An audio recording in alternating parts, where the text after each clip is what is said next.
there, you're listening to No Limits, and I just have one thing to say to you guys. I am Astro Bot.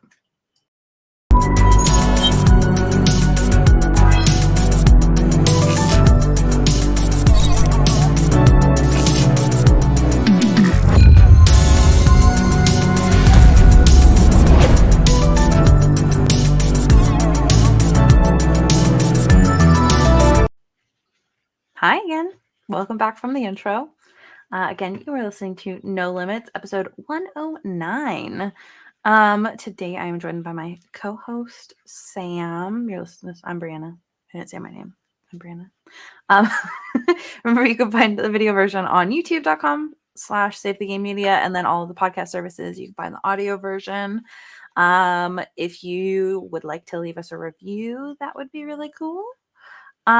If you do want to support us and get early access to all of Save the Game Media's content, you can head over to patreon.com/SaveTheGameMedia and choose the tier that's right for you.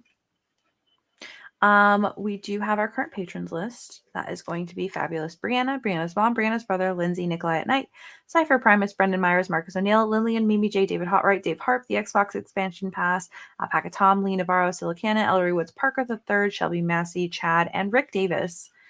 Thank you guys so much for your support. The army grows.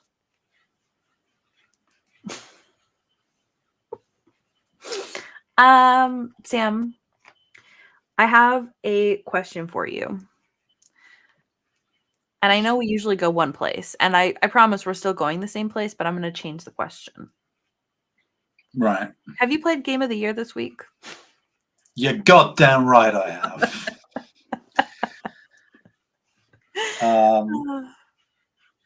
I'm doing well. I'll get that out of the way. I'm still busy working on Star Wars Outlaws. Nearly done. I am nearly done. I keep saying that, and one day it'll be true. There is one trophy that is bugged. That is preventing me from platinum it. I have everything but this one trophy. Well, technically, it's not a trophy. It's something in the game that is bugged. And they haven't patched it yet. And it's something that I also need to write about. So I don't know what it does or how to finish it. So I need to wait for a patch, which is annoying. But I'm playing Star Wars Outlaws. I still think it's okay. Nothing special, like a 7 out of 10. I said, I think I was listening in on Project X Talk this week, and I said, it's the epitome of a 7 out of 10 game that sometimes tricks you into thinking it's a 9, where there are flashes of brilliance in Star Wars Outlaws in terms of the visuals, in terms of world design, some of the atmosphere that they build within the cities and settlements, I think is quintessentially Star Wars. It's probably the best we've ever had in video game form. But the actual fundamental mechanics and moment-to-moment gameplay are average at best, which is unfortunate. But yeah, it'll be on sale for like $10 in about a month's time. So that's how Ubisoft games usually go. So then, would you say that you recommend it? Recommend for it to go on sale? Yeah, no, don't buy it full price. I would say heavy discount, like at least half price, at least, and then it's probably worth it. But again, that is subjective to you being interested in or liking Star Wars. If you like Star Wars, I think it's an automatic purchase at any point, depending on what you're capable of financially. But yeah, I would probably hold off, because again, Ubisoft games go on steep discount very soon after the release, and it happens like clockwork with every single one of their games. So it will happen with Outlaws, no doubt, within the next 2 months. Before the end of the year, you'll be able to pick up the game for like half price, if not less. So if you're able to hold out, then do. Okay. Have I been playing anything else? I've been playing a little bit of Vampire Survivors again. Very small, just careful with that one. Round here and there. It's easy to get sucked into Vampire Survivors, and then you don't know what happened. I know. 6 hours later. Time sync, yeah, for sure. I did play through part of Case of the Golden Idol with my dad because he hasn't played it, and he likes sort of puzzly detective-y things. So we're going through a few of the cases at a time. There, great fun. Highly recommend. And I guess technically I played a little bit of Concord in the past week. I wasn't. We'll get into it, I'm sure, but I wasn't doing some of the mass unaliving in the game that was going on. I wasn't partaking in that. I thought about it, but I didn't. I think that it, besides, of course, as you alluded to, playing Astro Bot, which I'll have many things to talk about, but I will hold my tongue for the time being. Okay. Get into the topics. Okay. Let's see. Okay, cool. Well, I will also get that I'm tired out of the way. As I told Sam, I went whale watching yesterday. And it was a good time.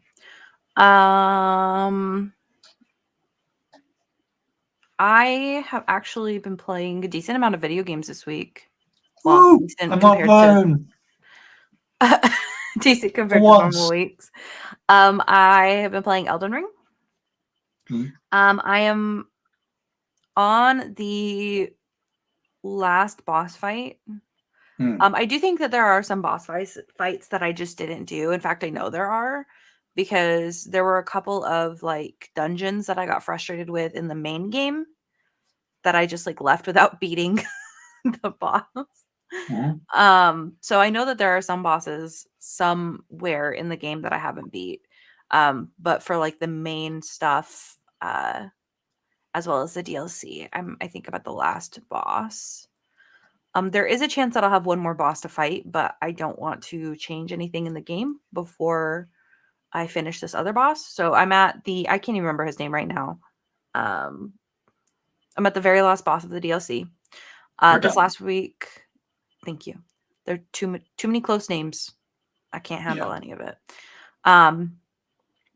And I beat Mesmer last week, or this like last week. I beat Millennia, and I beat the final, what I believe to be the final boss of the main game.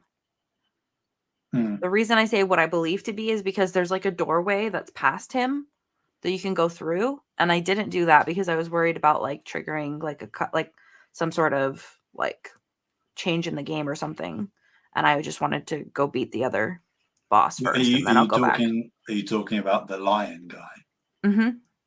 Yeah, you're not done. Okay. See, that's why I was like, I don't want to. Is it just boss fights after that, or is there actual area after that? Do you want to know? Yes. Just the boss fight. Okay. Then I'll wait to do that because I would rather do that last than the DLC boss. So yeah, I'm getting my butt kicked with this boss. I'm able to pretty reliably get to the second phase, and then there's just some moves that like I just don't even have a concept of how to dodge. Specifically the one where he like does like his like shadow thing where he's like, he's not doing a lot of damage, but he's like hitting you like a bunch of times consecutively. I'm like, I don't know where to go. I'm like rolling everywhere. Yep. So my new strategy has been to not summon like the spirit ashes until I get to the second phase. Because he smacks the hell out of my spirit ashes, and I use the tank spirit ashes too. So he just is doing so much damage. So I just let him smack around the other guy. I can't even remember his name right now either, but the scythe guy. I let them smack each other around if I need to heal. Sure. And then jump back in. So that's been my strategy. Hi, Lenice. Hi. Can I help you? Okay. Luna says meow. Okay, and then the other game that I've been playing this week is Astro Bot, but again, we'll wait.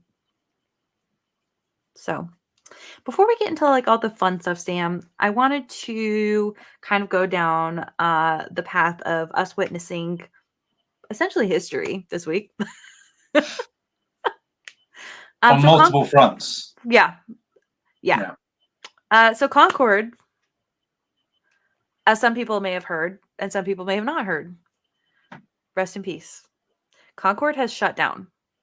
That's right, guys. If you are hearing this and you have not heard that Concord has shut down, it's gone. Yeah, and we've only been playing it for 2 weeks. I want to say. You didn't even play it, right? I did not play the main game. I don't want to blame. Yeah, I don't want to blame anybody for me not playing it, but I never got invited. Besides the one time. Mm-hmm. No, I was just busy, and then I didn't want to play by myself, so I was just like. Eh. And then they killed the game. Yeah. Yep. Go getting that refund though. That's all good. Yeah. So they are shutting the game down. They did a blog post, and Sony is shutting down the game. They're refunding everybody through Steam, through PlayStation Store. They are refunding people who bought physical copies, but it's a different process that I didn't really understand, and I don't have a physical copy, so I don't care to try and understand that one. But yeah, I completely forgot. I got a new rare thing. Okay, let's see it. Is it the Concord physical copy? Yeah. Yeah, like this is a relic now. You know what I mean? Yeah. They're not making these anymore. You won't be. There will become they're going to be limited quantity. Yeah, very limited. The stock that's there is that's it, and they aren't being sold anymore. Yeah, the game sold total, digital and physical, like what, 25,000 copies estimated? Yeah, between 25 and 30, they're saying. So there's even and less that's than that. And physical, yeah, exactly. So most people bought digital, I would assume. So if you're looking to get a physical copy of Concord, which I don't know why you would, unless you just like having a physical thing, it is a bit of PlayStation history, if nothing else. Yeah, you're going to keep yours, right? I am. Yeah, Christ, I'm not going to get rid of it. Okay. I am. I have looked into getting a refund. I will say that the UK retailer that I purchased it through, it has a pretty bad track record, but if I keep on at them enough and I just show them proof that PlayStation is saying it's a blanket refund, like you will have to figure this out for me, I think I'll eventually get it. But I'm also not that beholden to it, because I still have the box, I still get it.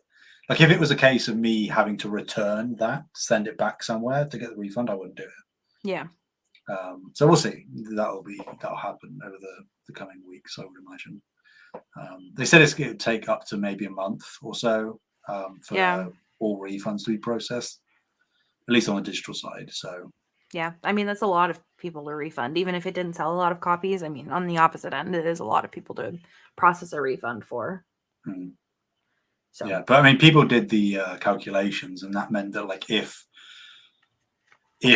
like 25 to 30,000 people bought the game, they did equate out that it would be the game made at most like just north of $1 million, which is bad, like really, really bad. Yeah, I mean, here's my thing. We've got so many questions now, right? So to give people a little bit more details, what they said doesn't mean it's what they're going to do, but what they said is that they're pulling the game to try and fix it and figure out what they want to do with the game. Mm-hmm. Now that can be interpreted in one of two ways. One, they are doing what they're saying, right? Where they're going to pull the game, they're going to work on it for 6 months, a year, 2 years. I don't know. They re-release the game, they figure something out, whatever it is. I think most people's predictions are if they do that, they'll release it as a free-to-play game. They'll fix like some of the art, fix some of the maps, etc., whatever. The other speculation is that this game will disappear into the black hole of history and we will never see or hear of it again. Yeah. Now, to be fair, that's not what Sony said is happening. That doesn't mean it is not what is going to happen, but they didn't say that that's what was happening. Yeah, I mean, if there is ever a time for Sony to save face and be an obfuscate a little bit, it's now. So I don't personally put too much weight in them saying what they're thinking of doing, like weighing up options and thinking about better ways to reach players and stuff. I think they'll say that, and whether they mean it or not, I imagine the conclusion they'll come to, and we'll probably get another blog post, will say, 6 months' time or whatever, might even be sooner. We considered all of our options. We flooded a ton of ideas, and none of them seem to have connected. So, unfortunately, that means that Concord will be sunset permanently. I think that is the most likely thing. Realistically, I think behind the scenes, it is going to be a tax write-off. They'll never say that publicly. Why? What makes it a tax write-off? I don't think I understand that part. Well, because so it's multifaceted, and I'm not going to proclaim to be like a legal expert at all in the field, but I've listened to a number of people that have discussed this to an extent.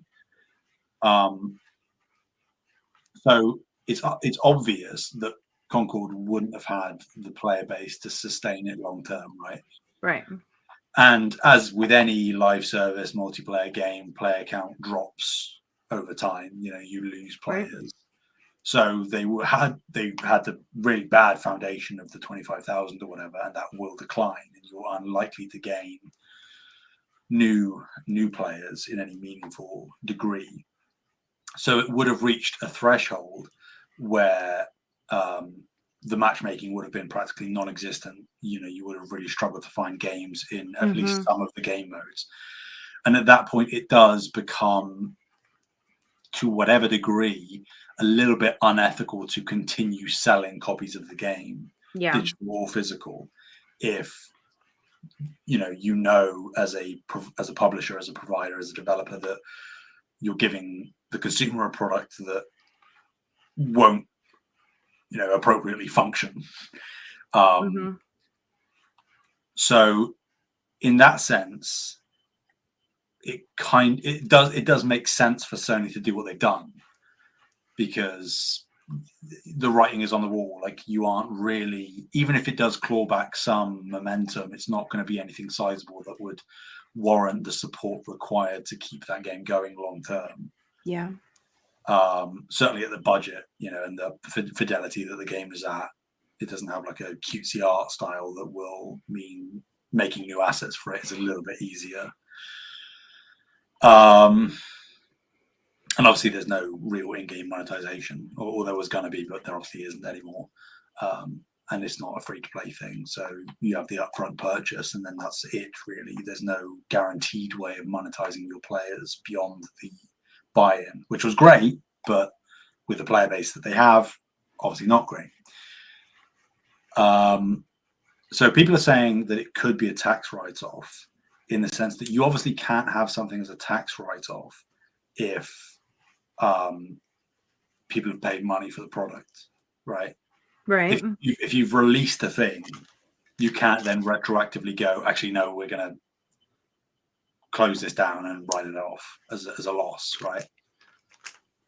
But there is, and it is murky, I'm not saying anybody is speaking in definites here, but there might be precedent that, because as a blanket, it wasn't even a choice of a refund. Sony is just refunding you. If you bought the game, you are being refunded. Obviously, physical retail is slightly different, but again, I think that even if the retailers themselves are a little bit apprehensive of doing that, the way that Sony is talking about this, if you push enough, you will get your money back. They are saying that if the net profit for Concord returns to zero by refunding everyone, so you didn't make that $1 million or whatever from selling the game, and it's not available to play, to purchase, it's not on any storefront, it's completely null and void, there might be precedent for that essentially retroactively just being the same as if they hadn't yet released it and then could write it down as a loss.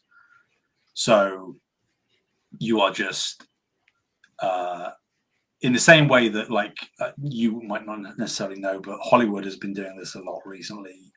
Like there was a Coyote versus Acme film that was finished, and Warner Brothers decided to not release it and write it down as a tax write-off, because by doing so, the money that you are losing at the end of the year via taxation, you'd end up losing less money by writing a project off and not releasing it than the money you make by releasing it and having it fail or underwhelm or not make its budget back or anything. It's just like a business expense, right? In the same way you can write off taxes in that regard, it's the same for projects. So that is a possibility. I'm not going to say I know that is something that they can definitively do, but by taking the steps that they have taken, it at least makes it more plausible or possible to happen. Yeah. Because if they had done like if they had done a thing where you could optionally get a refund, but if you wanted to, you could keep the game and they'd keep the game on, then of course they wouldn't have a chance of doing any kind of tax write-off stuff. Yeah. But in business terms, there might be a loophole and a workaround that they can say, we haven't made any money on this product. It isn't available. We've repealed it, in the same way that, like, what's it called? Multiverses, right? There was a world where they released it and then they took it down and it took like a year and then it came back. There is a chance that you could write something like that off in the interim. But you can't do that with a project that is out there in the public, available for people to purchase. So I think that's where people are coming from in terms of it maybe just being written down as a loss. In the same way that, like, you just cancel factions. It's that, well, you've invested all of this money, and yes, you've lost the money. You're not going to regain the money that you've put into the project. But because you haven't made any profit on the project by not releasing it, that's not taxable income at the end of the year. So again, you are technically making more money by saving more money at the end of the year via taxation than you would have from the money that you made that would then be taxed from releasing the project. Okay. It's very complicated. I'm not going to, again, I don't know. And I might have just said 5 things that are wrong, but from my surface level understanding from people I've listened to, that is the conceptual idea, at least. Okay. That makes sense. Thank you for explaining. That's all right. Now I'm glad you bring up factions, because now we have 2 games that we at least are aware of that have failed as live service from Sony. How do you think live service is going for them generally? I mean, obviously not as well as they'd like. I think the doom and glooming around it is a little bit overblown, personally. Okay. Because MLB is classed as a live service, and that obviously is mega successful every year when it's released, and seems to be only be getting more and more successful, even though it's been put onto Game Pass and stuff like that. It's selling more copies, as far as I understand, than it did prior. So you've got MLB. You have Helldivers 2, which again, weirdly, people seem to want to write off or forget about or pretend didn't happen. And I know some people are like, well, that's a second party thing. Okay, yeah. But Sony, it's a Sony IP. Sony owned the Helldivers IP. They funded the game, and they essentially funded the studio from the offset in Arrowhead, because Helldivers 1 was PlayStation, and obviously now Helldivers 2 is PlayStation, and PC, but still, what platforms it's on doesn't have any impact on the success of a given project. So Helldivers was meteoric success, and anybody who tries to suggest that it was anything less than that is just wrong. Right, I would agree. Like it's made its entire budget back probably tenfold. It blew all of Sony's and Arrowhead's expectations out of the water because you saw how little they marketed Helldivers 2, and how astronomically successful it was. And again, I think we talked about this last week or a few weeks ago, where I say like we need to like reframe how we view multiplayer stuff, because you don't want every new game that comes out that has multiplayer or live service elements to be one of these things that just consumes all of your time, because eventually you'll run out of time and you'll just be playing like 3 things in rotation, and so that's boring. You don't want that in games. So Some people do want that. Sure, there are people that will only play Call of Duty. I don't think the companies want that, but exactly. There are people. Exactly. So as consumers, I think that it's something that we should be championing more, games that really capture us for a decent amount of time and then naturally trail off. And you can say that Arrowhead or Sony or whoever fumbled some of the stuff post-launch with Helldivers 2, which is of course true, with the PlayStation Network login and all of that, which I think was overblown, but still it was bad messaging at least. And then you have like the rollout of content, which has been less than desirable, and nerfs and buffs going wrong from Arrowhead. That's all true. But it still doesn't change the fact that Helldivers 2 was, and at least to a far more minor extent, remains in the zeitgeist to a degree. Mm-hmm. Where people are saying that it is going to be a Game of the Year contender, and people are still looking forward to when the new enemy faction gets added. All of this stuff, that still exists, and there is still a decently healthy, comparatively speaking, player base for the game. So like, I think that's fine. I haven't played Helldivers 2 for weeks now, but I don't regret buying it. I don't regret the time that I invested in it. I had a good time. I had a great time. Yeah. And I may end up going back, but if I don't care. So that alone, some people would disagree. That alone, I think, absolves a lot of the faults that they've had otherwise in terms of live service. I think retrospectively cancelling factions, they're going to regret, because from all internal indications from people who've seen it and even people who've played it, say that it was a very good game that was fun. It was just that they were worried about the stickiness. How long is this going to last? How long are we going to be able to monetize people for? And I think that is becoming more and more evident that is a bad thing to pursue. So, yeah, I don't know. I'm not a massive live service guy, so I guess I might not be the absolute correct person to speak to on this. And I agree that there is going to be some nervousness around like fair games and marathon in the future. I get that. But I also think that it's evident that Sony have pulled back on this strategy in a smart way. Obviously, Concord is a victim of that, and bad timing at the very least, that it just was ready to go out, and it was like probably a sunken cost fallacy where they looked at it and they were like, we invested all of this money, we started marketing it at the state of plays and stuff. All indications show that it's going to launch very, very softly, but we should at least try. And they did, and that might have been a mistake, but they've resolved it by, in good faith, giving everybody their money back. So I think that, yes, there have been misfires, things have gone wrong, there have been a few things that aren't as great, but I still hold hope that Sony will ultimately thread the needle.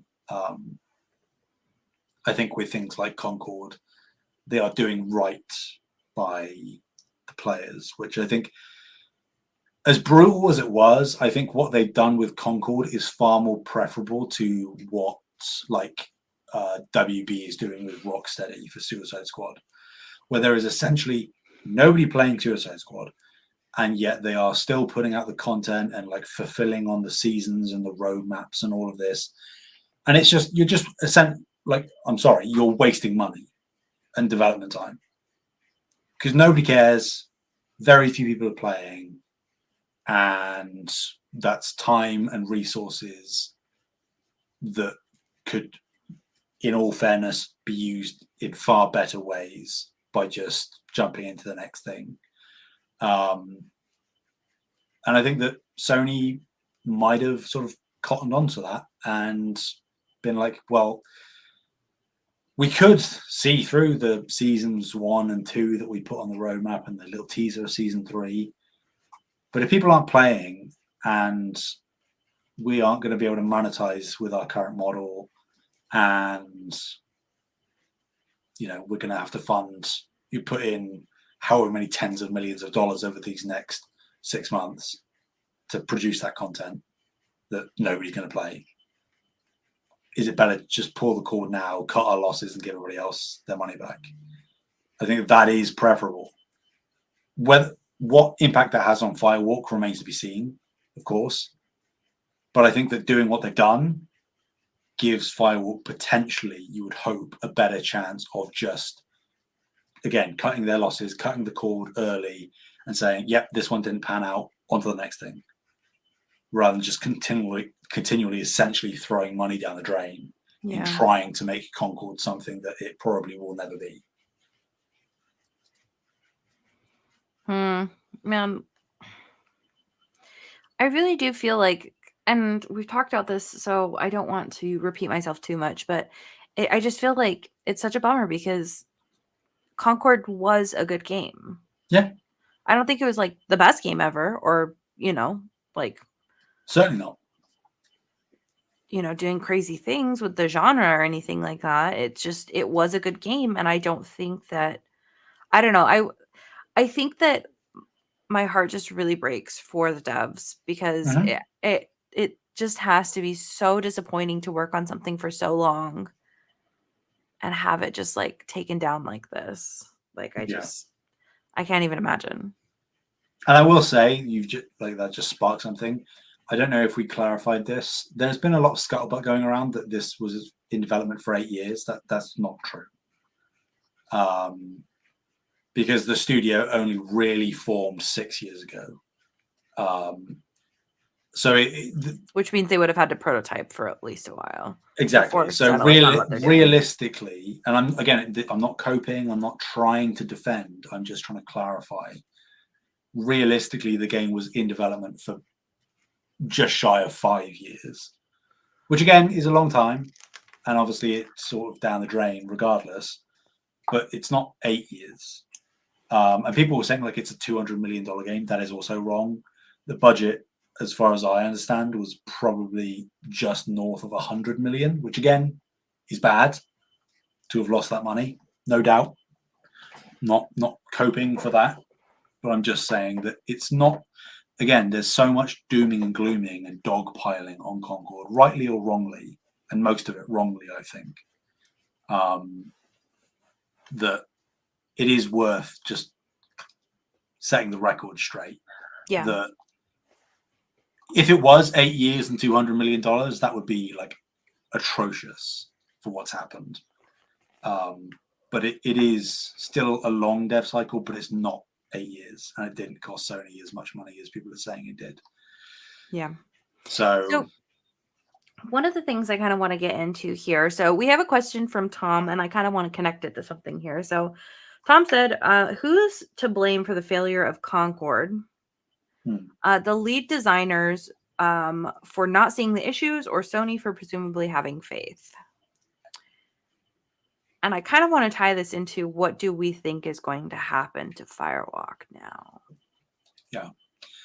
I think we have discussed this idea of like whose fault it was. Yeah. There isn't an easy answer. And I think that it ropes in pretty much everyone. I think undeniably part of it is Jim Ryan, who obviously sort of championed the live service push in the latter half of his tenure as CEO.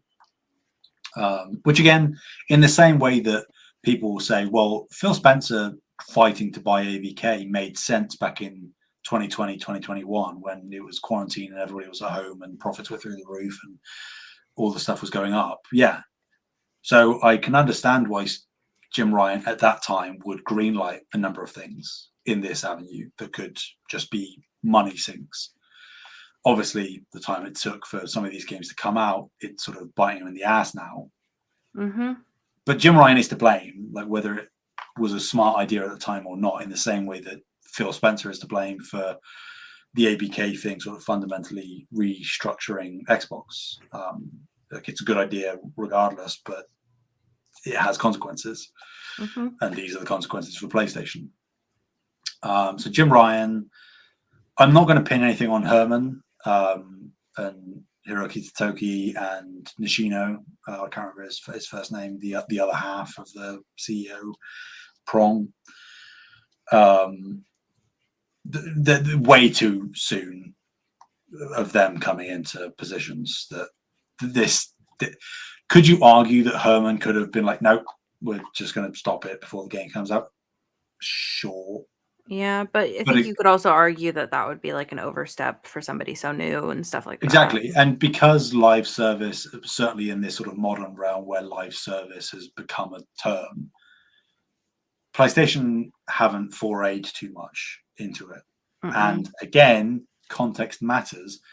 The last live service thing they released was Helldivers 2, which was astronomically successful, and its success came out of nowhere because next to nobody was excited for Helldivers 2, and yet look how well it did. Now, I know that the sentiment for Concord pre-launch was very, very, very tepid, to put it lightly, which wasn't quite the case at Helldivers. There was an active indifference for Concord, which there wasn't for Helldivers. Yeah. Concord, no, Helldivers just took people by surprise because they weren't really expecting anything. People had preconceived notions of what Concord was going to be, and that painted their opinions. So there is a difference, but I do think that because they are hot off the heels of Helldivers 2, there might have been an internal perspective that they just wanted to see. Yeah. Because what if, yeah, the sentiment isn't great and the pre-order numbers aren't looking great, but what if it comes out, we believe we've got a good product because we bought the team and we've invested in the game, which they did, because again, we've said it is a good game at its core. Maybe the word of mouth spreads. Maybe in the same way that Helldivers 2 just kicked off and people were talking about it and it spread like wildfire. Maybe that happens again. They were probably erring more on the side that it wasn't going to happen, but again, sunken costs. They've invested all these years and time and money into it. It's this close to being done, ready to go. We'll just see. And obviously, they'll likely be far more gun shy about just seeing in the future. So I'm not going to blame Herman or any other leadership. And I'm not going to attack the devs. But I will admit that inherently, I think the art design and art direction for the game didn't do it any favors. I think that there is some merit to the argument that specifically for a hero shooter, the probably most vital initial step is to make characters that your audience is excited about. And look cool, and people would want to cosplay as and do fan art of, and all of this. And there is no denying that Concord sort of critically failed in that department. I don't have a problem with the character design or most of the characters' designs. I actually think some of them are pretty cool. But there is no denying that the general sentiment is that all of these characters look boring or generic or outright bad, and I don't want to play as them, and they look stupid, and yada, yada, yada. So I think that again, I'm not trying to blame any individual dev or department, but I do think that there are realities, and one of the core pieces of feedback that has come from people looking at and or playing Concord is that the character designs aren't great. So speaking to your second point, I would think, and I'll pass over to you for your thoughts. I would think that if there are going to be any layoffs at Firewalk, which I do unfortunately think is probably inevitable, they're just going to downscale the team. Again, I said I would be disgusted if they just close the team, but I think that they'll try, particularly because the acquisition was only last year, they will try and do something else with them. I would hope so anyway. I think they'll just downsize the team so that they are having to invest less, because confidence is probably low in that studio, both within the devs themselves, but also leadership.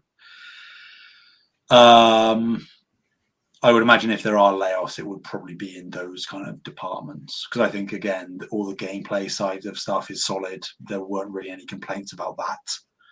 So if you are going to lay people off, the thing that probably did the game the most harm from an internal perspective is the art design. So I'm not going to hope for that, for anybody to lose their jobs, but I would say that if I was in the art departments at Firewalk, I would probably be very, very nervous right now. Yeah. My guess is specifically like the leads, right? Like the people that were like kind of leading the charge for whatever the art style was and stuff like that. But yeah. Okay. Lots of layers here. Personally, I want to say that a lot of the elements of Concord, I just think were not unique. And I think that that's honestly, like you were saying, at the end of the day, the issue. Yeah. And I do think that that transfers into gameplay. I think that transfers into map design. I think that transfers into like art. So personally, while I do agree with you that like the art is definitely an issue, and it's like hard to sell a game when the art is good, but there's nothing unique or exciting about it. It's hard to sell a game like this with that kind of mindset behind the art. I do also think that like the level design and like the gameplay, like the mechanic design is also to blame. Because I think that those are also feeding into it, because it's like you're right, none of it is bad. That's the hard thing. Is it's like none of this is bad. But I also just think that none of it's really exciting. Like the maps were all like, it felt like a lot of the map design was like, let's just throw a bunch of rooms together. And level design is incredibly difficult, right? Because the way that I'll try not to go down too far down this tangent, but the way that level design is kind of works is that you have to create a level that naturally shifts people through the space. And I think that from what I did play with the beta, the maps were they were big and they were confusing, and it didn't feel like you had any like secure places to try and like defend, stuff like that. Like that's kind of like what people are looking for. Yeah. I think that Valorant does a really good job with their map designs. Not all of them, but if you want to see something, it's slightly different genre, of course, but I think if you want to see something where it's like what the level design should have been, I think that you can look at Valorant as an example. So I think for me that like the map design is also a huge thing. Yeah, I think that there's a lot of layers to it in terms of like failure. what I will say, and what I personally believe is like part of what happened is that because none of it is bad, when you're making this game, you're kind of in an echo chamber of your own feedback, right? Mm-hmm. And I honestly have to wonder if the devs kind of got caught in that, like, we love our game, we're happy with it, and kind of like missed out on some of that like outside feedback that could have helped. Like, hey, you don't have a unique art style. Like, what are you doing to, kind of change things up? Stuff like that. So that makes it feel kind of not necessarily wholly Sony's fault, but I do wonder if Sony could have stepped in and helped them. Like, hey, can we get like a team to help them get some feedback, stuff like that? I don't know. Well, I think it just goes to show that Sony is sort of like an infant waddling around in this space, that they just clearly don't, on a fundamental level, understand the ways that you really need to go about this stuff. Like, they teased Concord last year in the showcase with that CGI spaceship trailer. Then they debut another CGI trailer introducing the characters, and then do a bit of gameplay at the State of Play earlier this year, and then it comes out. Within 3 or 4 months after that. Really? So, okay. Here's what I think, again, is so multi-layered. I think one of the problems with Concord is that they front-loaded so much of the game with lore and trying to make you care about the characters by having the vignettes and all of the data entries and all of this stuff, establishing the world and giving you more context about the characters. I actually really And liked a lot of that. But so do I. But the problem is that for a vast majority of the specific audience that you're chasing in this genre, they don't care about that. Or they will only care about that in retrospect if you have, again, cool character designs that people like. And so, like, I think they put the cart before the horse in this, where yes, you can have a base level of world building and all of this stuff in the same way that any game, Overwatch or Valorant or whatever, they all have baseline and sort of character backgrounds and little bios of all the characters, and this is what this map is representing in the world, and all of this stuff. That's fine. But you then, after people start correlating and liking the characters, you then double down and expand and scope out, and they do the shorts for Overwatch and all of this. Concord tried to do all of that first, and I think that to some people that read that you're trying to force me to like these characters rather than just letting me grow to like these characters. And I think that rubs some people the wrong way. What I will also say on that is I think that they did that by design to try and rope in potentially some of the PlayStation audience that traditionally isn't accustomed to live service multiplayer games, certainly in the past decade or so, right? Yeah, that makes Where sense. the PlayStation audience is accustomed and has grown very fond of the single player, high fidelity narrative experiences. And I think, I don't know for sure, but it can read that a lot of the stuff that they were prioritizing in the marketing and the discussion pre-release for Concord was maybe in some way trying to bridge that gap to entice people that love those things about traditional PlayStation games to come over and try Concord. And there is just an inherent disconnect there in terms of what the game needed to focus on, which is to have several beta periods, free access for everyone across platforms, way before release, not a couple of weeks before release like Concord did, so that you can take feedback and then onboard that and implement that leading up to a full release.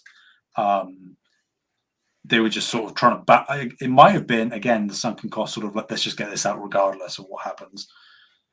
But you do they were just barreling towards release. Maybe it almost feels like they were just trying to get there as fast as possible to get it out of the door and over and done with. Yeah. Which is not what you need for a game like this to thrive.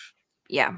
I think that if what was happening with Concord right now had happened, let's say like 6 months ago, and this was happening all like prior to release, I don't think that this would be happening. No. Right? No, like all of the it's feedback that they're providing, they could have fixed so much stuff. It's okay, yeah. So even if, let's say, they did a beta right at the beginning of the year, or even when the state of play happened, they say a beta is live right now for a week and a half, go play it free. Whoever wants to jump in can. Even if they did that and they still had the soft player numbers that the actual beta did, there's probably still less trepidation there, because it's like, well, how many people would have known about the beta? And, because we just sort of essentially like shadow dropped it for, even if it was a day after the state of play, whatever. People jumped in, and then even with the soft player count, you can still onboard feedback and implement that and change it and tweak stuff, so that people were like, oh, well, the movement speed for a lot of the characters is a little bit off. Okay, we'll fine tune that. Next beta, next month, we'll have that sorted. And then you can give us some feedback there and see whether we've overtuned, undertuned, whatever. And I feel like it would have changed so much with the game, right? Because if it was like, hey, we don't really love these character designs, they could have been like, okay, well, let's pivot, right? Yeah, and I think things like that are maybe a little bit too fundamental to the game, where those might be a little too far along, but there can certainly still be tweaks made. And even if it's the idea that they're not changing the characters totally, but I think they could have very easily added some unique elements into the art. Sure, I think even if it was just a case of changing their base default outfit, right? Mm-hmm. So they're like all of the variants on the costumes and the cosmetics that they'd already worked on, you can still have those, but on a core level, have the base models of the characters interesting. So, for example, I mean, it's a little into the weeds, but like Roka was the character with the massive like rocket launcher. Mm-hmm. Her design, she's got like a bubble helmet on, but you can't see her face. It's just like a red visor with lots of like dots sticking out of it. And people are like, this is stupid. Like, she's just wearing a monocolor suit and a big helmet that looks stupid. It's like, okay, what if we redesigned that and she's still got the helmet on, but you can see her face, the visor is clear, she's got like a cool hairstyle, we're going to update her suit that she's wearing, so it's got like, I don't know, she's got rockets lined up along here that she can sort of take off and put into the, you know what I mean? Yeah. I'm with you there, that I think in terms of just any aspect of the game, you could onboard feedback and make changes leading up to the release. And then as the game is coming out for release, you can then have not like a re-reveal fully, but you can show this is the unveiling of the game with all of these things changed, ready to go, jumping into launch. So it's clear that they, for so many different reasons, more than we even had time to talk about, things just didn't coalesce and mistakes were made and miscommunications or assumptions were had. And it's just a confluence of factors that unfortunately might not individually have killed the game, but they cumulatively came together to just sort of bury it, which is unfortunate as someone who really, really liked the game, because I did. And I know that I speak for a number of people, Save the Game Media, that also really, really enjoyed the game. Yeah. And that's like speaking for like Kev and Kyle. Pre-beta, they were like, "This game looks dumb, stupid. I don't care about it." And then they played it, and they probably played it more than I did. you know? Mm-hmm. So it's like people who jumped in and played it were, for the most part, I would say, if they're being not disingenuous, were won over. So it is a shame. And again, I think above all else, the hearts go out to Firewalk, and I hope that God. nothing too drastic happens Yeah. as a result. But I fear for them. Okay, so 2 more quick questions, and then we'll move on to a much lighter topic. Do you think it's safe to say that Concord is the biggest first-party fail in the industry of all time? This is from Kyle. I don't know, like, categorically every failure that's happened across different first parties, so I can't say definitively. But what I could say is, for sure, I feel I have a relatively comprehensive knowledge of at least PlayStation, and if not just in recent memory, the past decade and a half, certainly, I think this is the biggest. I'm not going to say fail, because I feel like that's maybe a bit too harsh of a word. It might be apt for some people, but flop, certainly. I don't think there's any denying that Concord is one of the biggest flops that the industry has ever seen. There might be something comparable on Xbox or Nintendo or whatever. I'm not sure. Well, the thing that I keep thinking about, and it didn't get released, but I can't, like, it every time I talk about Concord, I think about Scalebound. And I know that they're completely different genres, but I always think about how everybody was so incredibly excited for Scalebound, and that game got canceled. Yeah, I mean, that's second party, right, though, because that's Platinum. Mm-hmm. The only thing that ever crossed my mind in this capacity was, and it didn't release, but Fable Legends from Lionhead. They put a ton of money into that game, were building it up to be Fable, but multiplayer. And again, weirdly, I guess, the sentiment around the game pre-release was like, this ain't it. This isn't what we want. And they canned it, and that's obviously sort of what led to Lionhead being dissolved. But again, I don't know the financials. I don't know how much money they invested in that. I don't know how much money they lost or what happened, the ins and outs of what happened internally. So I think that's probably the closest thing I can think of. But certainly in terms of like bruised reputation and like a bit of a black eye for the brand, I don't think that anything in recent memory is like Concord. I guess I'm not gonna dog on it, but like Redfall, which was. Do you think they should have taken that game down? Yeah, they probably should have. I mean, Arcane Austin got closed, right? So,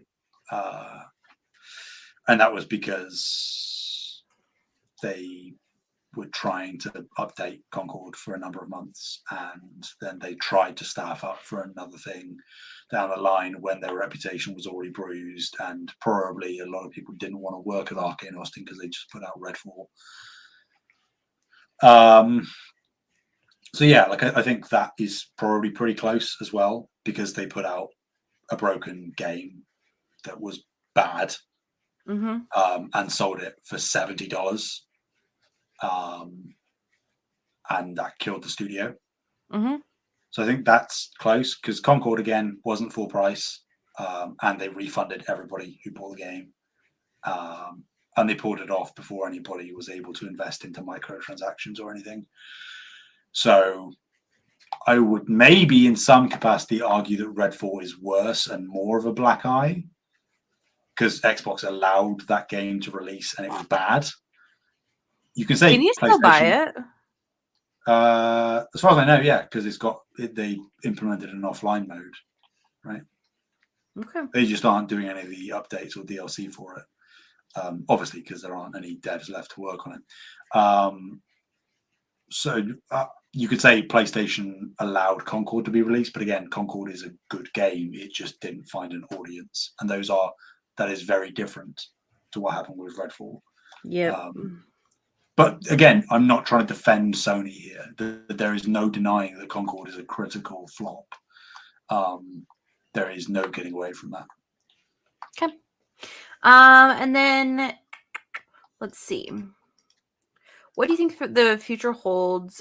Sorry, we already talked about the future for the studio, but is it safe to say that Sony has been jumping the gun in these studio acquisitions and should go back to working with studios in a second party capacity, finding success, and then buying them? What do you think? What do I think? I mean, personally, I mean, I do think that model has been successful for Sony. That doesn't mean that they can't have like other.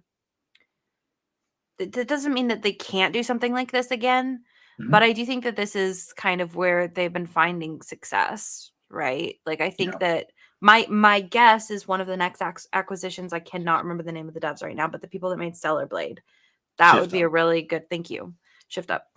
I think that would be a really great acquisition, right? And they've already worked with them. They saw the success. Yeah, I mean, I think there aren't that many sort of what you would say natural partners for PlayStation right now. Arrowhead is certainly one.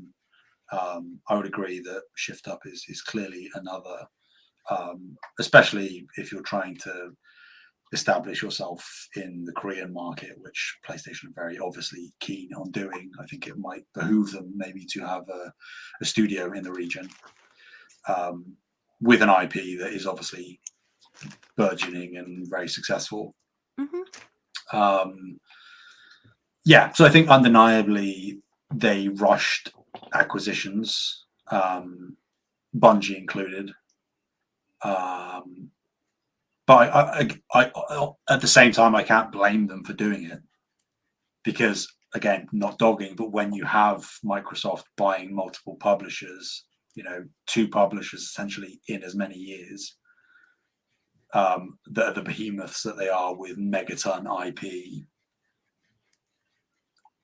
Sony had to react, and at the risk at the time of potentially someday losing Call of Duty, I don't really blame them for maybe jumping the gun with some of these live servicey multiplayer focused studios. It's obviously come back to bite them in the ass, to varying degrees depending on the team. But yeah, I don't know what the future of acquisitions look like for Sony. I don't know if because Hiroki Tsutoki said a while back for future acquisitions they would focus on IP, right? On buying IP or studios with IP, which makes sense. That's what Xbox has done on the publisher level.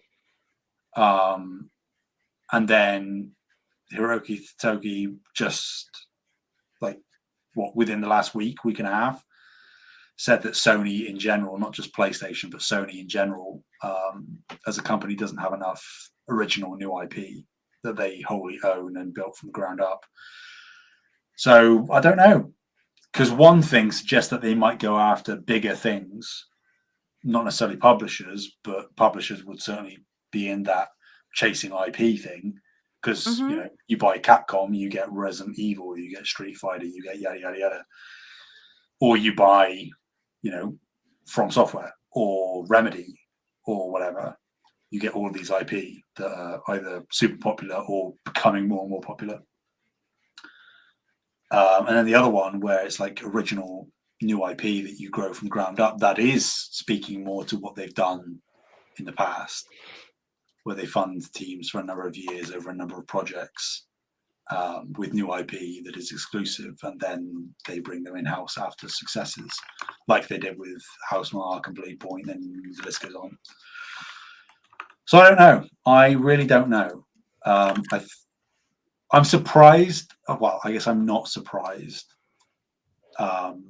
in some way that we haven't heard or had rumblings about what might be happening in the acquisition space, because it was heating up for a long time and then it all of a sudden just went cold, and there's been no discussion from any corporation about what their next target is. And traditionally we don't hear about these things anyway until they happen, or very rarely, but there's at least some scuttlebutt going around traditionally that Sony is thinking of buying something.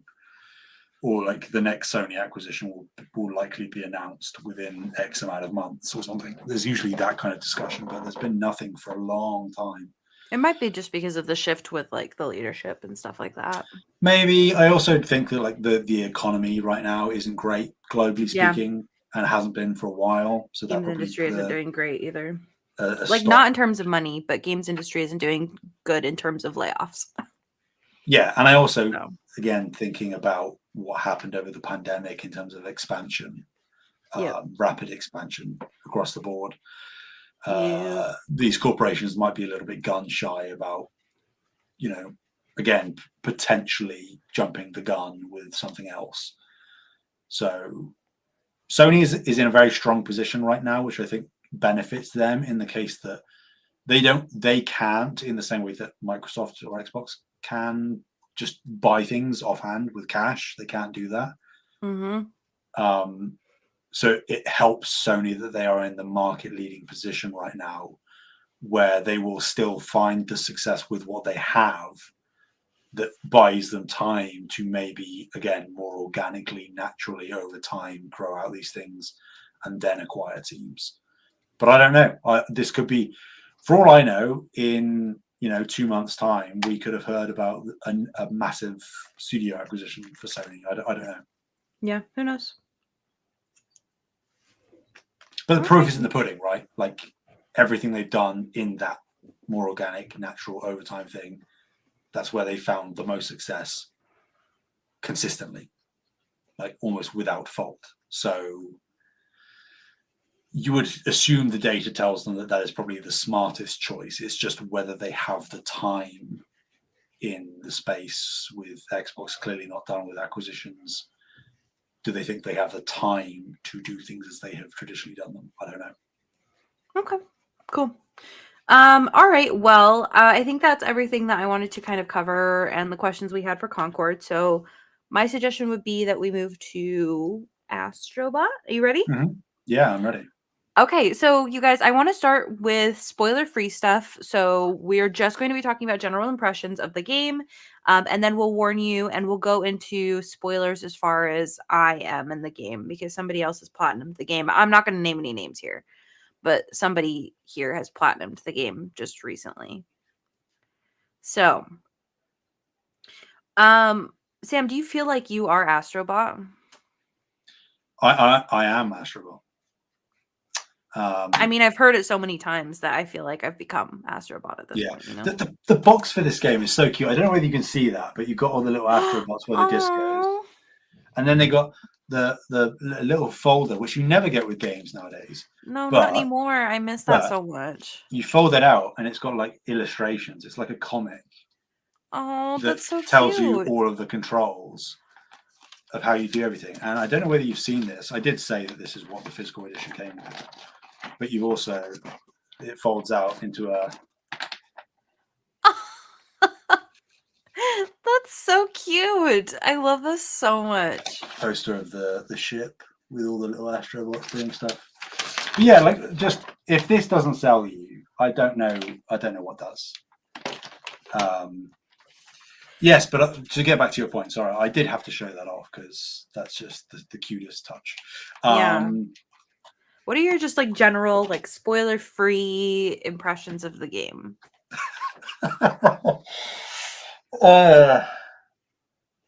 How does this game exist? I don't know how this game exists. How does it exist? I don't know. In the here and now of what Sony and PlayStation is specifically, I don't know how this game exists. Not only do I not know how this game exists, I do not know how it is so effing goddamn amazing. It is like we started off the show saying it sort of facetiously as a joke, of course, quippy, ha ha ha. But like, there is no question it is going to be my game of the year. Like that, it is not. It's not funny how astronomically sized the chasm is between everything else I've played this year and Astro Bot. it is so far ahead of the pack that nothing else stands a chance. So I can just definitively say, by the time we get to the Game of the Year conversations, it's going to be Astro Bot. I have just nothing but universal praise and amazement, and it's going to sound, it's going to a lot of this discussion is going to verge on like corny, cheesy stuff, but like just appreciation that it exists. I am so unbelievably happy that this game exists.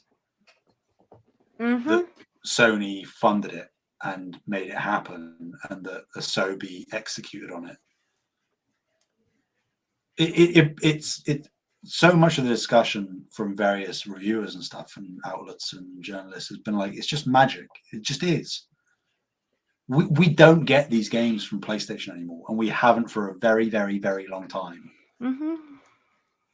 And for them to come swinging out the fences off the back of the flop of Concord, where everyone was like, PlayStation's dead. Well, long live PlayStation. You know? I haven't seen a clapback this strong. In the same way that I haven't seen a critical flop like Concord. Like, there is no more powerful and just F you a comeback to that than Astro Bot. It could not have come at a better time. It is just incredible. It's practically perfect. I'm not going to say it is perfect because nothing ever is, but it's about as close as you can get. Yep. That's my surface level thoughts. Okay. My surface level thoughts are, I love this game so much. I think it's incredible. I think it's cute. I think it's fun. I think that there's something in this game for everybody. It doesn't matter like what your age is. I think that, you know, you can play it as an adult, you can play it as a kid. Yeah,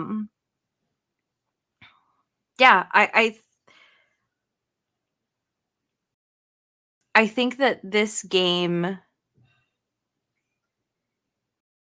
is probably going to join like the lists of like greatest games of all time.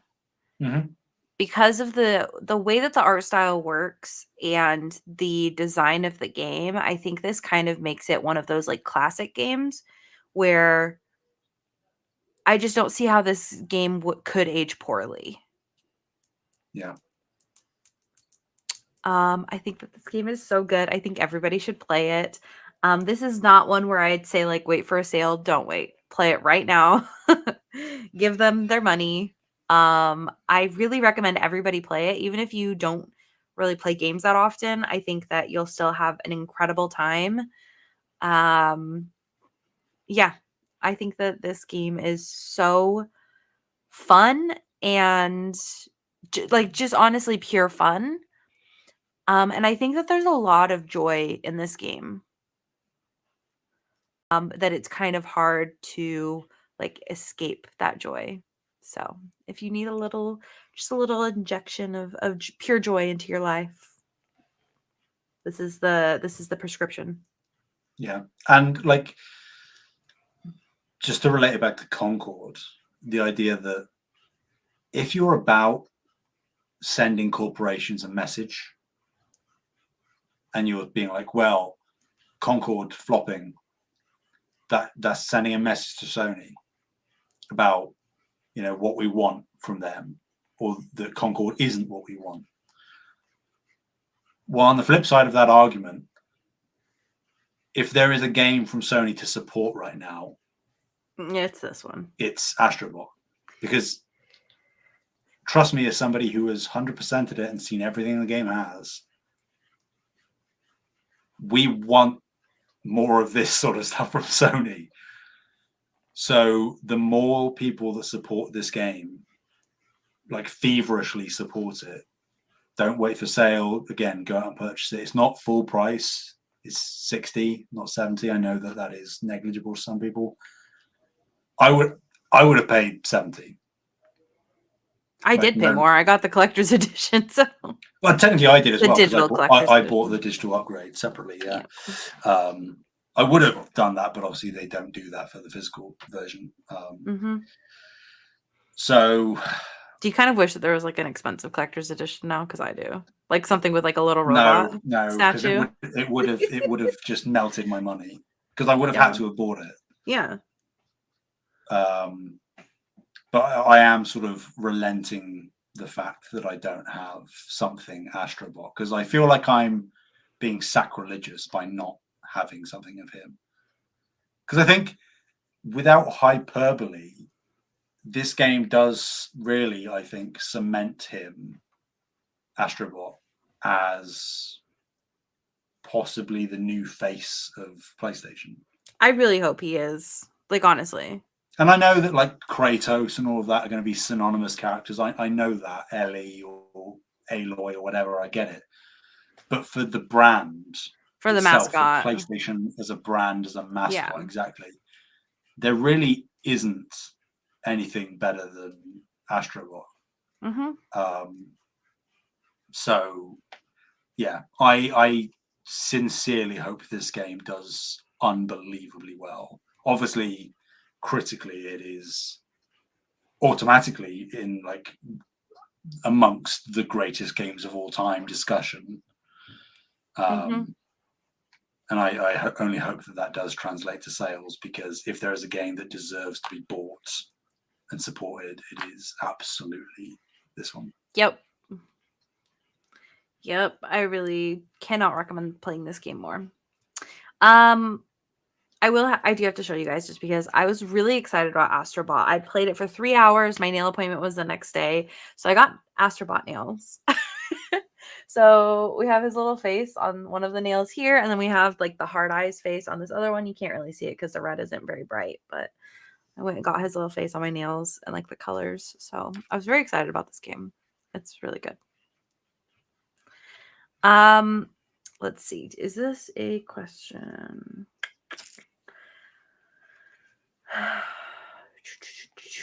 Okay, so we do have a question from Brandon. I feel like it might kind of lean into spoilery things. So before we get to that, is there anything else you want to say non-spoiler-y related? Not that we're going to full spoil the game, but still.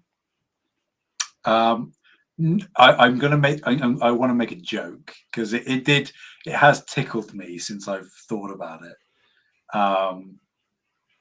And it's like a console war joke, but I don't mean it meaningfully. I'm sort of just saying it jokingly. There is something funny, like inherently funny, to everyone saying that this has been like an abysmally weak year for PlayStation, and yet they still put out Game of the Year. There is something funny about that to me. Of like, this is such a weak year for PlayStation. Well, they still just put out what's going to win Game of the Year. So, you know, I don't know. There is something in me that does take a little bit of joy there. It's like, regardless of how weak you think this year has been, it still doesn't change the fact that when Sony want to bring it, they absolutely can. So does that tell you that they just are choosing to not bring it the rest of the time? That is a valid question. I think I saw something. I did think I saw something on Twitter that said like, I'll have a look because I'm pretty sure I bookmarked it. Let's see. Yeah, Astro Bot is proof that Sony can make the absolute best games of the industry if they just allow themselves to do so. And it's like, yeah, that is manifested. It is obvious based on the past several years. But I will say, again, not going into spoilers just yet, I promise you guys will warn you. I really do feel like this is like a Nintendo level game in terms of like the polish and quality of just like this game, like, and also genre wise, like it really does feel like a classic Nintendo game, but it's a PlayStation game. where it's like, this Yeah. is fully polished. It was ready to go. And here you guys go.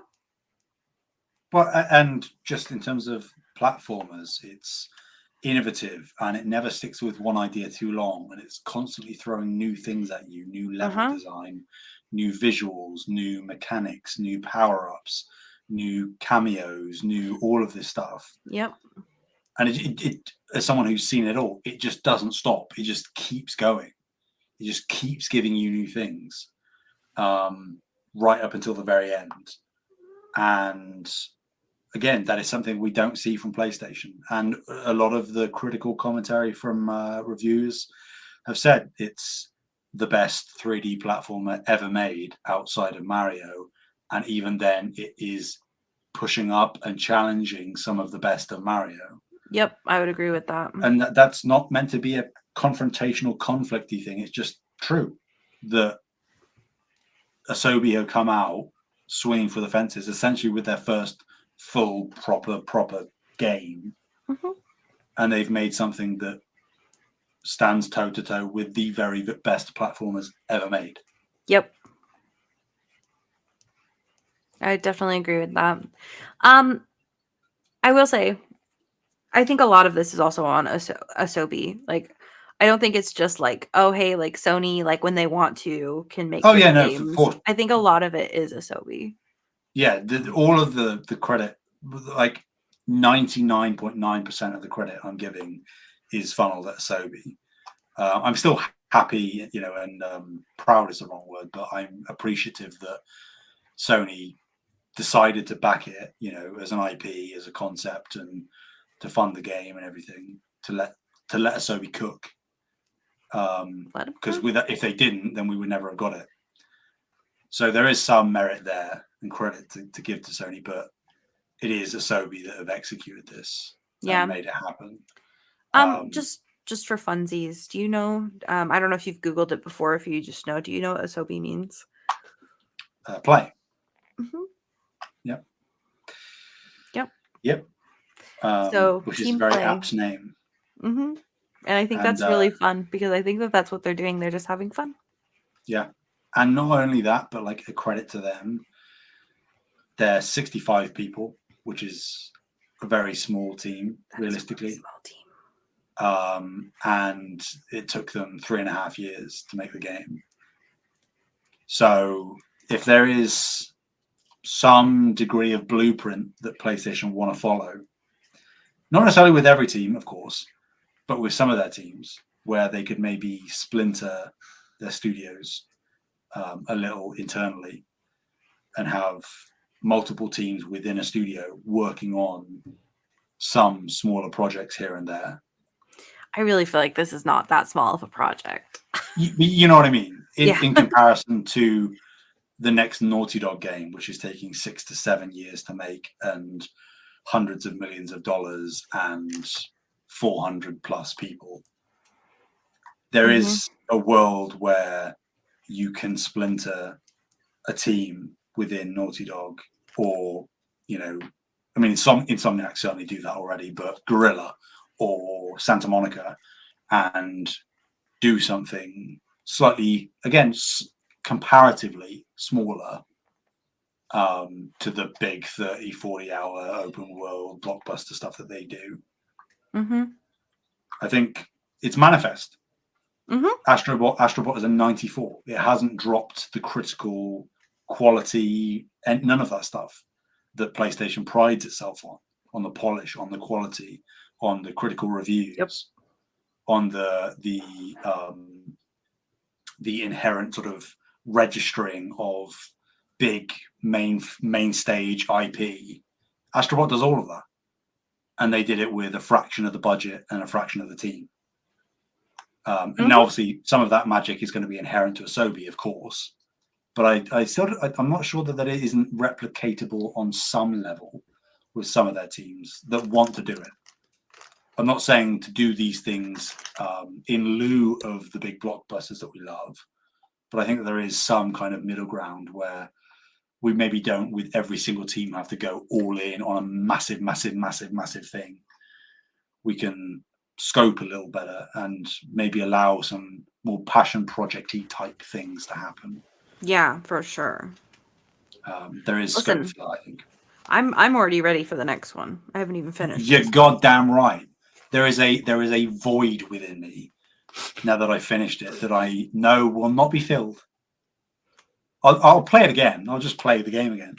But I would have played an Astro Bot that was 3 or 4 times longer than it was. And I guess because we're still in non-spoilers, my game clock is registering at like just under 15 hours for context. I didn't rush it, but I also didn't like stop and pan the camera around all the time, you know. So yeah, I think it's instantly skyrocketed Asobi to an S tier studio. Like there is just oh yeah, for sure. And again, like that discussion we were having about the best studios of PlayStation, where we were like, oh, if this game comes out and is out of the park, yeah. And Asobi were like amongst the top tiers anyway. I pushed hard for that. I know I did, but this is like, if this doesn't make them S tier, what does? Yeah. Like, what could they possibly do that is better than this that would then justify them being S tier? And I think on top of that, it is the team size and how they managed to put this together comparatively in a much smaller amount of time compared to the other first-party studios. I think that as well does factor in that they're a smaller team that can work faster and nippier, and the pipeline is much tighter, and they can prototype and work things much quicker than the other teams can, and that serves them in their favor. So I think that does make them an even more invaluable asset in PlayStation's studio lineup right now. Yeah. In the same way that I cannot wait to see whatever comes next after the next time we see the flash of the Naughty Dog logo at a showcase or state of play or whatever. The next time we see a Team Asobi logo, I will lose my mind, because I know then whatever comes next after that, I am going to adore. Okay, well, let us move into spoiler territory. We should probably try and wrap this up so that we don't go over 2 hours again. But I do want to go into spoiler territory for just a little bit. Honestly, I think so. Wait, warning you guys. This is your warning. We're spoiling not the whole game, but up to the end of the second world, because that's where I am. Which conveniently, what is at the end of the second world has also been in some trailers. So if you've seen trailers, you'll likely have seen this as well. Okay, so full spoilers for that portion. I'm starting to kind of feel like we're having a Smash moment where it's like the gang's all here. Yeah. God, okay. I want more than anything, I want them to release the soundtrack for this game. Jesus Christ. Give me the God of War music. Give me this God of War music. I want it. Please. The music just keeps going. It just, obviously I'm not going to spoil anything, but like even beyond this, the God of War. Dude, the attention to detail that they put in the God of War level, like it made me emotional. Like the ravens, the characters that they chose, like the mechanics that they chose, like the way that like when you die, the little robot yells, he's like, ah! They have you shimmying through a rocky crevice. The little woofs, the prophecy, whatever those things are called. Yeah. Wood panel. Oh. All the enemies have like the Viking helmet stuff on them. You have the chests, a robot version of Jormungandr.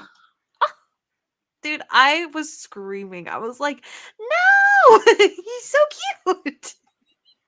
And then the boss of the area, Nidhogg. Yep. It's so clever. It's so clever. Yep. It's so good. How is it this good, Sam? How is it this good? I don't know. I Dude, don't know. it feels like the attention to detail with like not only just like the care of like this level, like this one level is like that one level alone could have been like would have sold the game for me, right? Mhm. But like being in a mushroom area and finding like the Last of Us stuff, like Spyro, like Okami. Mhm. I'm sorry, Okami. If it's Christ, if Bree, if you think that's a deep cut, Jesus Christ, Oh, when you just wait.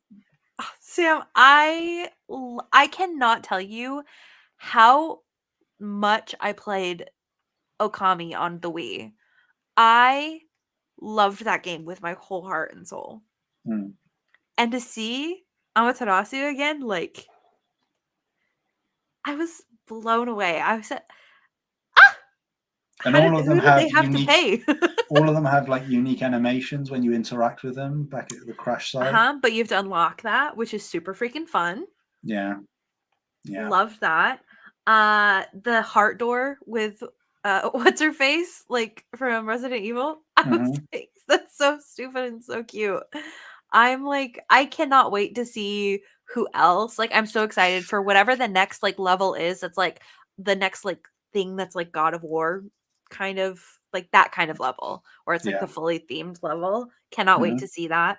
I loved I don't know why this got me so good, but like the level where you turn into like the little mouse Hmm. and you're just like so tiny, like Yeah. it's so cute. Yeah. I And can't.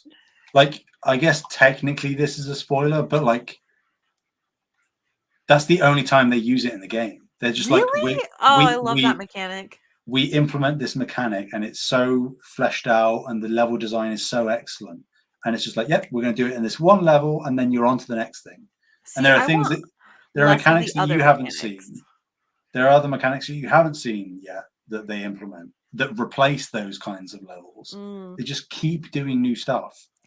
Dude, the other thing that cracked me up was the tree. That was straight up the Deku tree. I mean, it wasn't, but like that was like Legend of Zelda. Like, Singing to jump in his mouth. yeah. Yeah. I accidentally got the trophy on that. I don't know if you did that one up. Like, I just like kept spraying him because I thought he was still growing, and it was like, oh, you interrupted his song. I was like, his song. I'm so sorry.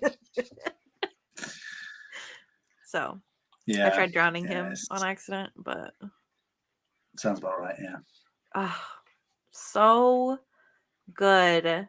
I literally the next thing that I'm unlocking too, like puzzle wise, if it is what I think it is, I'm gonna be so excited.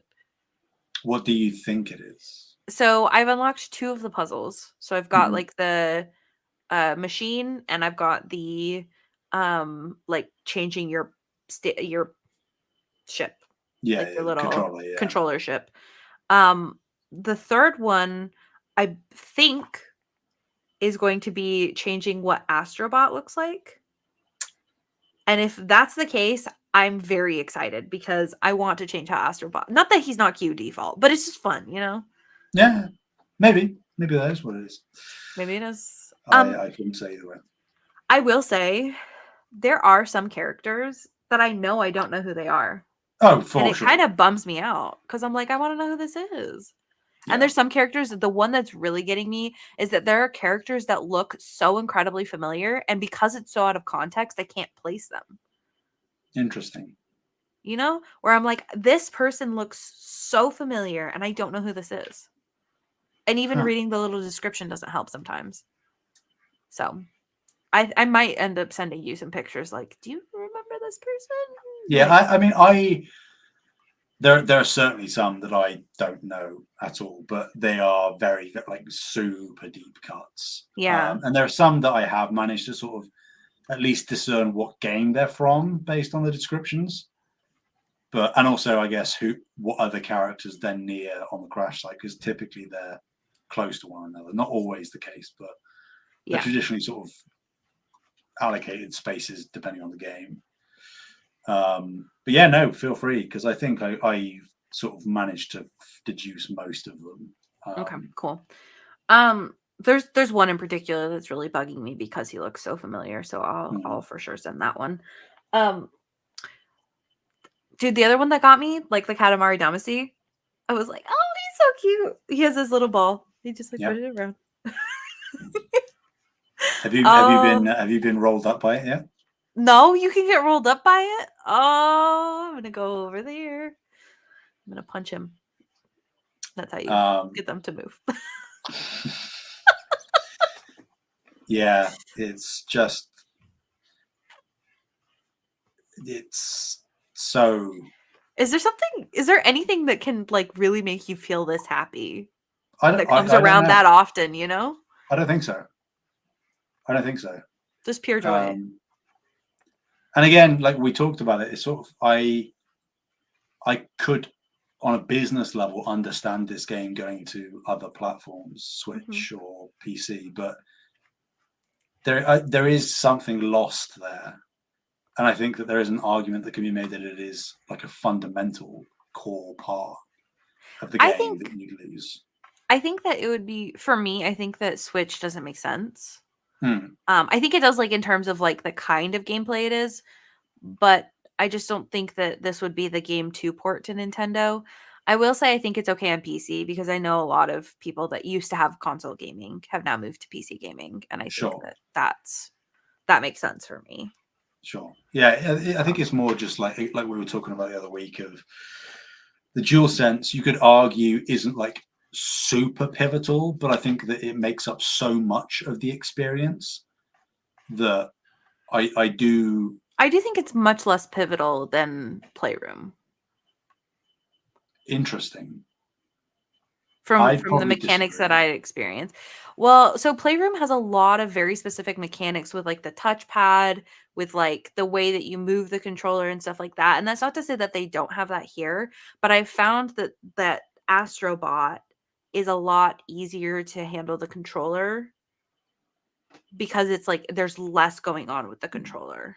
There is I suppose there is also some stuff you haven't experienced yet. Yeah, exactly. That's very true. Yeah, I'm not averse to it going to PC, but it would be interesting because I'm of two minds, because I think that it is very clearly a love letter to PlayStation, and I don't know that it hits anywhere near as hard if you don't have that nostalgia.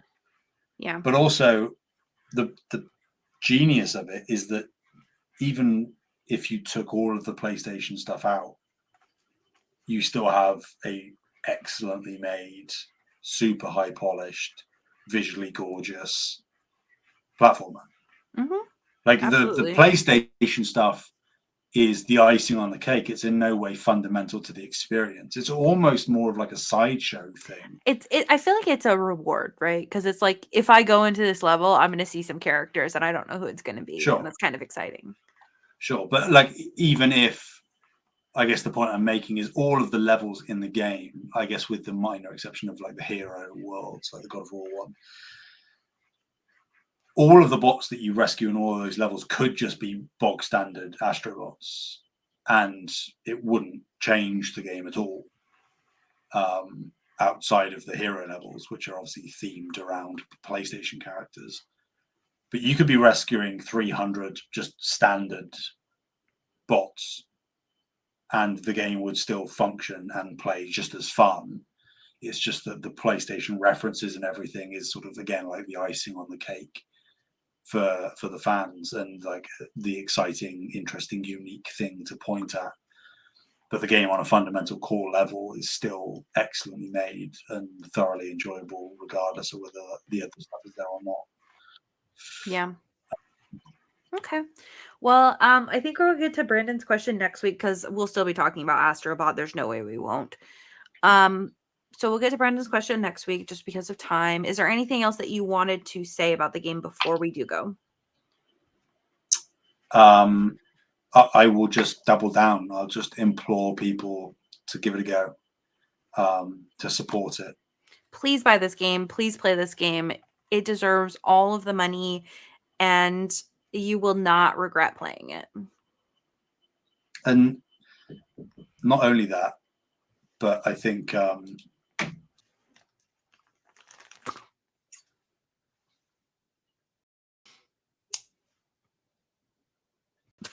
Sometimes I get lost in what's going on with Sam.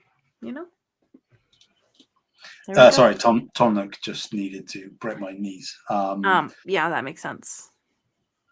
Where was I? I mean, you did steal Tom Nook's like wallpaper, so That's right. What was I saying? you were just, just saying stuff about the game. Yeah. And you said, I think that, and then you. That's right. I said in the Discord, it was either today or yesterday, I can't remember. Time's a flat circle. But I do think, again, without hyperbole, this game, with how well it's been received, and if it translates into sales enough, I think this could be the start of at least some degree of a renaissance within PlayStation. I hope so. I think that it could, again, prove as like a blueprint that some teams or some sections of teams could follow and know that they are still well within the territory of achieving the usual critical and commercial success that Sony and PlayStation is obviously looking for. Whether that means specifically we get more platformer stuff, I don't think that. I just mean returning to smaller games or stranger games or resurrecting IP. Because I think the one thing that isn't a negative, but a byproduct of a game like this is that there is an element of bittersweetness to it, in that you are seeing, and it will enhance, of course, as you unlock more bots, Bree.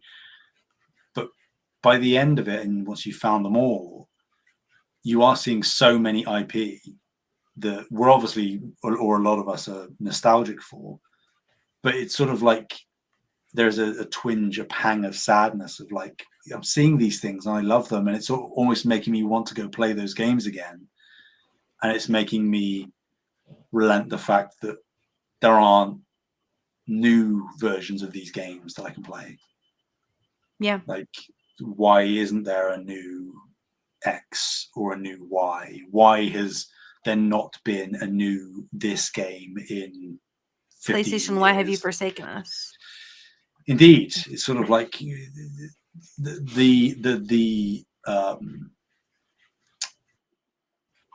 the critical person would say, "Oh yeah, they're just waving all of this dead IP in your face," and like, I guess on a fundamental level, I get that, but it is, again, sort of what I would hope is that PlayStation sees the feedback and sort of universal beloved critical acclaim that this is getting from reviewers and fans alike.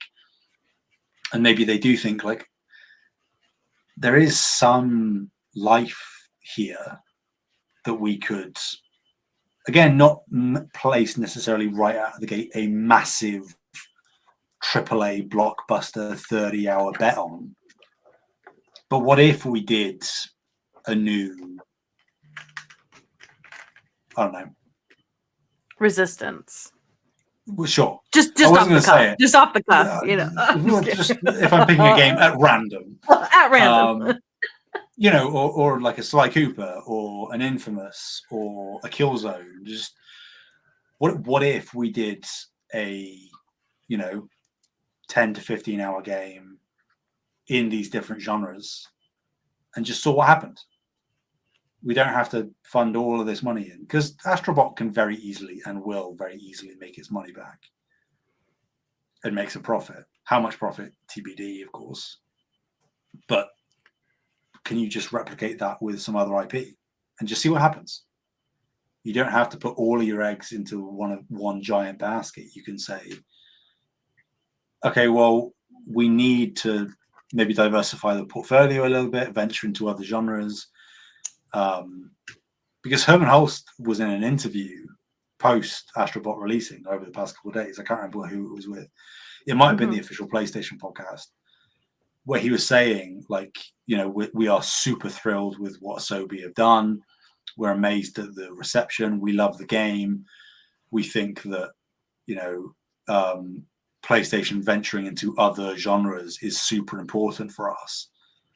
So I hope that those aren't empty words. I hope that he does think maybe we do need to, obviously with Astro Bot, we're definitely going to be getting another one at some point. Do you think we're going to get DLC? I mean, they've said that they are going to be releasing more secret levels, more of the like speedrunny, more difficult levels. And with that will come additional bots. Because there are some characters or franchises that are strangely absent. Like, I guess, technically mild spoiler, but Resistance isn't in the game. Interesting. Not that I would have recognized it, but there's no Resistance references at all, which breaks my heart, obviously. But could that be just in one of the speedrun levels? Maybe, where you unlock the singular character and the level's like a minute long, but it might take you multiple tries because of how tough it is.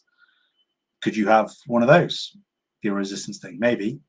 And I'm not going to say what they are, but there are multiple franchises and or characters that are referenced in the credits, like trademarks and copyrights and all of that aren't in the game.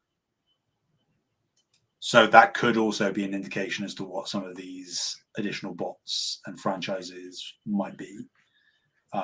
Some you might expect, others you certainly wouldn't, because there are some characters and bots that you unlock in this game that you would not associate with PlayStation in a million years, and yet here they are. There's like no lineage or nostalgia for the franchise, but they are there regardless. And the final thing I'll say, Bree, okay. How excited are you to hear Astro Bot in the Game of the Year melody? Oh my god, I'm so excited. Because it's going to be there. Because it's going to be do the tree song? I imagine it will probably just be the I Am Astro Bot. Yeah. I'd love it to be something else. But I think just for for people to recognize it easily, they'll probably just go for the bass I Am Astro Bot, which is fine. I don't have a problem with that. I like that track too. Yeah, I can't wait. I think, it has a fair chance of winning multiple awards at the Game of the Year, at the TGAs. As things stand in the year, it's got some fierce competition, I think. Rebirth, probably primarily right now, will challenge it in a number of categories, including like music. But God, I don't know, man. Music is so good.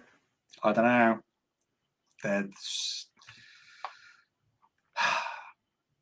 Thank you, Asobi. Thank you, Asobi. Thank you. Okay, well, we will let you guys go. Another long episode. Thank you for listening. If you made it this far, you should comment I Am Astro Bot wherever you can, because that's all we really are at the end of the day. You can find Save the Game Media at youtube.com/Save the Game Media or Patreon Save the Game Media. Twitter is Save Game Media. Everywhere else is Save the Game Media. Sam, where can people find you? Anywhere and everywhere at Sam Heaney, Heaney. You can find me at Fabulous Brianna, FABULIST BREANNA. You can find everybody else in the Discord if you want to come hang out with us. All right, we will see you guys in a week. Bye.